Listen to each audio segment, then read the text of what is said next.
খোয়াই বিভাগীয় কমিটির 20তম বিভাগীয় সম্মেলন উপলক্ষে আমরা আজকে এখানে রক্তদান শিবির সংগঠিত করতে যাচ্ছি।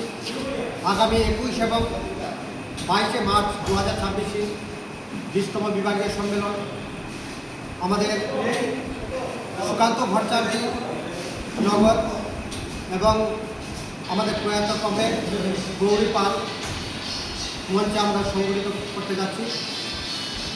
এই সম্মেলন 2 দিন চলবে। খোয়াইয়ের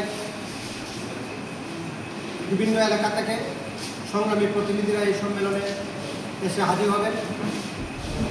এই সম্মেলন উপলক্ষে আজকের যে রক্তদান শিবির, এই রক্তদান শিবিরের মধ্য দিয়ে আমরা সামাজিক দায়বদ্ধতা, মানুষের জন্য এই যে আত্মমুক্তটা আছে এটা সর্বত্র পৌঁছে দেওয়ার মধ্য দিয়ে আগামী দিন আমরা সুস্থ সমাজ গড়ার জন্য, নেশামুক্ত করার সমাজ গড়ার জন্য আমরা জেএফআই উদ্যোগী ভূমিকা গ্রহণ করব এবং তার মধ্যে দিয়ে একটা সুন্দর, সুস্থ এবং নির্মল আমরা পরিবেশ গঠন করবার জন্য